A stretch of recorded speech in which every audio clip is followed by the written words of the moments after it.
मेरे हस्बैंड के साथ मैं नीचे कहीं नहीं जा सकती, किसी से बात नहीं कर सकती, यहाँ तक कि मुझे मेरी जेठानी से बात करने के लिए भी मना करती थी। किसी के भी सामने मुझे हर टाइम इंसल्ट ही करते, जैसे कुत्ता होता है ना, कुत्ते के जैसा खाते रहती है, ऐसा एकदम कमेंट करने लगे। मेरी बेबी हुई उसके बाद हम लोग मुमरा शिफ्ट हो गए। मुमरा से उन्होंने झगड़े करके मुझे भगा दिए। ऐसा लगने लगा कि जैसे मैंने लड़की पैदा करके बहुत बड़ा गुनाह कर दी।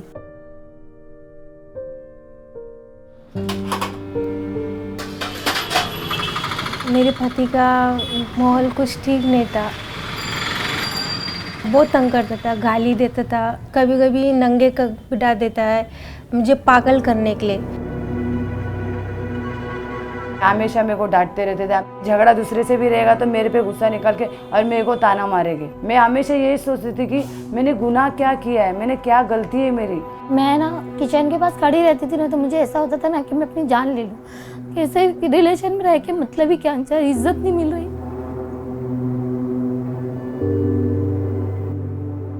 बहुत मेंटली डिप्रेशन हो गई, मेरी जितना हिम्मत था सब मैं हार गई, बहुत पागल हो गई थी, सुसाइड अटेम्प्ट करी थी। कुछ ना कुछ करके ऐसा फांसी डाल के लेने का, नहीं तो कुछ से ऐसा चाकू से काट लेने का, नहीं तो बाहर जाके एक्सीडेंट कराने का, ऐसा बहुत मैंने कर लिया खुद से।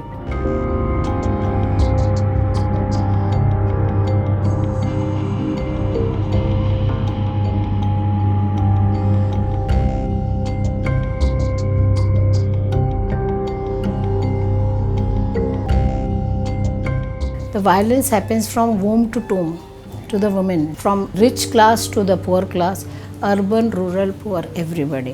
Women come with a lot of issues of emotional violence, and when they talk about emotional violence, it has instilled a lot of insecurity, a lot of fear in these women. Any form of violence has health consequences, and whether the survivor goes to the police or not to report about the abuse, the person has to seek health care at some point, either immediately or later. And therefore the health professionals have a very critical role, both in terms of providing her with care for rehab, providing her psychological support to overcome the trauma, as well as becomes a very important role in terms of within a multi-sectoral approach to link her to other services so that she is able to get out of violence and stop abuse in her life. बार बहुत बड़ा ऐसा हो गया ना, तो झगड़ा, और उसमें मेरे को एडमिट करना पड़ा, मेरा सर्जरी हुआ नाक का। तो उस बार मेरे को एक डॉक्टर ने सलाह दिया मुझे कि ना आप एक बार अगर इधर एड्रेस दिया ना, उधर जाओ और उधर देखो, आपको फर्क गिरेगा, जो है ना आपका डर भी चला जाएगा। जब गई ना तो सीढ़ी जैसे जा रही थी ना, बढ़ रही थी, तब मेरे को बहुत डर लग रहा था, नहीं जाओ, मैं बहुत गलत कर रही हूँ, मेरा कोई नहीं है। जहाँ पे मैं वहाँ जाऊँगी तो भाई भी वहाँ पे चिल्लाएगा, यहाँ भी ये लोग को पता चलेगा तो और मेरे को मारेंगे ये लोग, मैं कहाँ जाऊँगी फिर।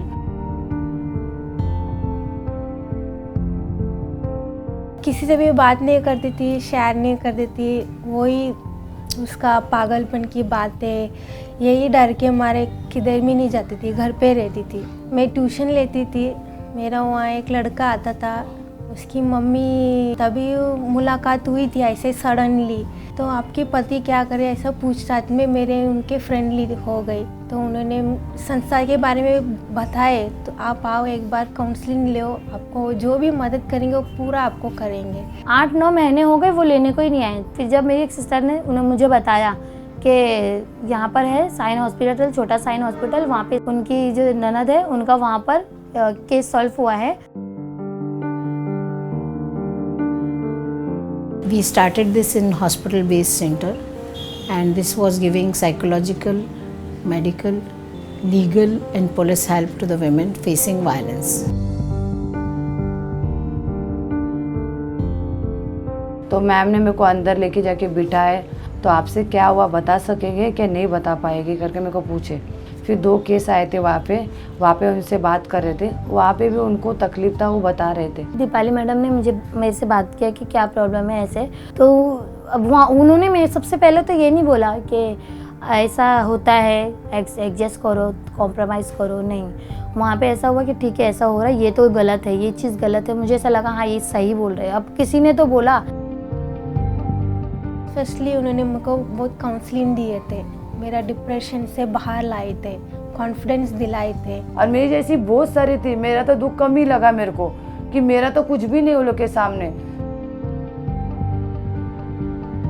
पर्सनली हर चीज़ पूछी कि क्या प्रॉब्लम थी, टॉर्चर किस लिए होता था, तुम्हारा हस्बैंड वाइफ का रिलेशन कैसा था, कौन क्या बोलता था, सब पूछा उन्होंने। फिर पेपर वर्क जो था वो करना था, उन्होंने किया। वो फॉर्म में सब बताए डिटेल से कि जो जो तकलीफ होती है, जो जो क्या क्या है उसके अंदर, वो सब डिटेल से मैम ने बताए कि अगर हम लोग की मदद चाहिए तो हम घर पे भी आ सकते, अगर नहीं आ सकते तो उनको इधर बुलाएंगे, लेटर दे के हम लोग बुला के ले सकते हैं उनको। मेरी पहली मीटिंग फर्स्ट हुई और उसके बाद फिर मेरे हस्बैंड की मीटिंग हुई और उन्होंने उनसे बात किया। उनके बाद फिर मुझे बुलाया कि तुम लोग दोनों की खाली मीटिंग रखेंगे, वहाँ पे तुम दोनों बैठोगे और तुम दोनों बैठ के तुम दोनों की क्या राय है, तुम लोग क्या करना चाहते हो वो बात करेंगे। अगर आपको ये भी नहीं होता है तो हम पुलिस का मदद भी कर सकते, अगर वो भी नहीं हो रहा है तो वकील के पास से भी कर सकते करके वो प्रोसीजर भी बताए मेरे को। उन्होंने मुझे बहुत आइडिया दिए, एक नहीं तो दूसरा, दूसरा नहीं तो तीसरा। In India today, actually the domestic violence is a crime because we've passed the Domestic Violence Act in 2005, and that clearly lays out a role for different services and institutions, recognizing that the woman needs care on all fronts, and the medical facility is a key one in that. But even after all these years, it's been over a decade, we don't have a comprehensive directions or procedures that have been laid out by the Director of Health, so that any service that the woman accesses, whether it's at the primary level or at the tertiary level, she gets the kind of care and the kind of treatment that only a medical facility can give her. Proper amount of documentation is very important. This doesn't happen. The whole team, who is treating team, should be also sensitized and should be trained in properly documenting. If you document this, then it's very difficult for the police and judiciary also to wave it off.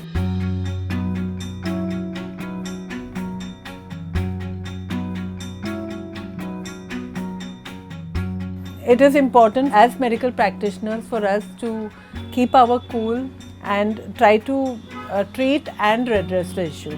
Most of the colleagues I came across would just treat the patient and wouldn't really think so much about treating the issue. साइन दवाखाना था, वहाँ पे मेरा checkup भी था, सब test भी हो रहा था, और उसमें मेरे को समझा, मेरे को घर में मैं अगर दूसरी जगह बताऊँगी डाउट आ जाता था, और मैं दवाखाना जा रही हूँ ऐसा बोलेगा तो किसको शक नहीं होएगा।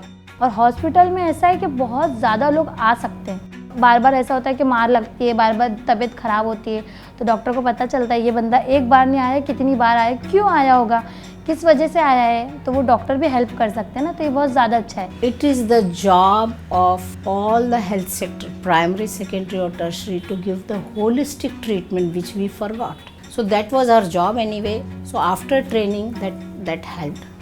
परिसेविका या नर्स जो पेशेंट के पास, महिलाओं के पास 24 घंटा रहती है, तो जब भी वो सिस्टर जैसे एनालाइज करे कि इसे कुछ तो है जो वो बात नहीं कर पाती, तो वो सिस्टर उसके साथ बात करती है। अगर जब उसे विश्वास मन में पैदा होता है तो वो आहिस्ता आहिस्ता जो बात वो किसी से भी शेयर नहीं करती, वो सिस्टर से शेयर करती है। 2012 पे मैं गाँव से मैं यहाँ आ गई। मैडम पूछे आपके आगे की लाइफ में आप क्या डिसाइड करने वाले। 1.5 साल हुआ मैंने ये डिसीजन लेने के लिए, मैं उसके बारे में मैंने केस कराई। मेरे शौहर ने खुद अपने मुंह से बोला कि मुझे इसको रखना नहीं, मुझे इससे डिवोर्स देना है और मुझे ये ख़त्म करना है। मैं चाहती हूँ कि जो भी है मामला यहीं पर हो जाए, डिवोर्स होना है, जो होना है यहीं पे हो जाए, वो मेरा सामान मुझे दे दे, मैं अपना सामान लेके अपना बस फिर मैं देखूँ मुझे अपनी लाइफ में क्या करना है बस। साइन दवाखाने में जाती थी जब भी चेकअप के लिए, तो उनने समझा है बहुत, मेरे आदमी को सबको समझा है, तो वहाँ से मेरे आदमी एकदम अच्छे ये करने लगे, फिर धीरे धीरे फिर अच्छे होते गए।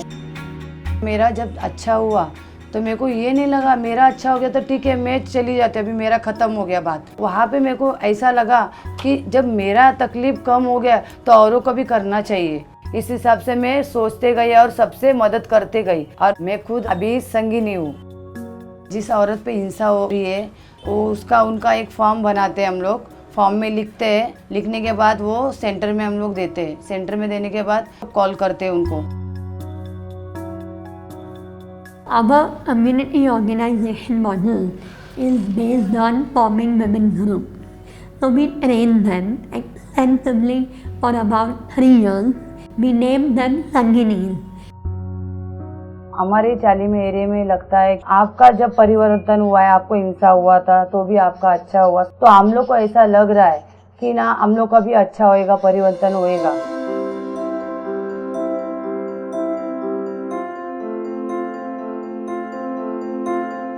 मैं दिल से हारी नहीं, हिम्मत उठा के उस घर से मैंने कैसा भी बाहर आई।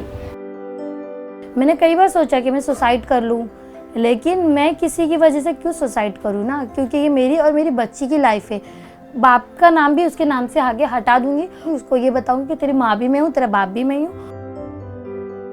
In Dilasa or Sneha, people over a period of time I saw what worked was that people started developing faith and trust into the system. It needs to be made something that's systemic so that any woman, the care that she needs or the services that she needs is not incidental. It's something that's very intentionally provided by the healthcare systems. These centers are run efficiently, I can say, but yes, again, more manpower is required, more such centers are required.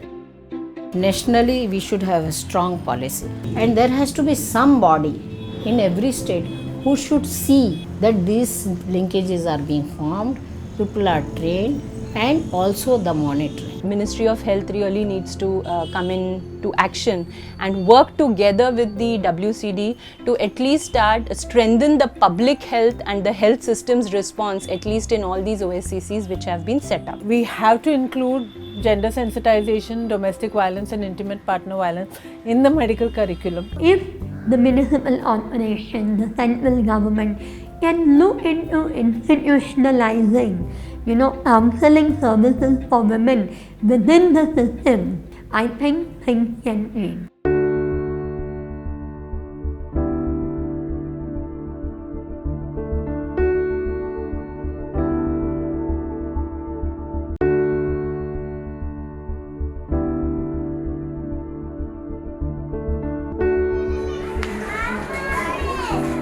चुप रहना नहीं है, क्योंकि मैंने तो ये सीख ली, अगर मैं अब नहीं उठूंगी ना तो कभी नहीं उठ पाऊंगी। 25 बच्चे लोग आते, ट्यूशन लेती हूँ, किधर भी जाने के लिए अकेले जाती हूँ, किससे डरती नहीं हूँ। किधर भी घूम सकती हूँ, किधर भी जा सकती हूँ, किसका टोकने किसका रोकने कुछ भी नहीं, एकदम मतलब वो मिले करके एकदम थैंक यू वेरी मच।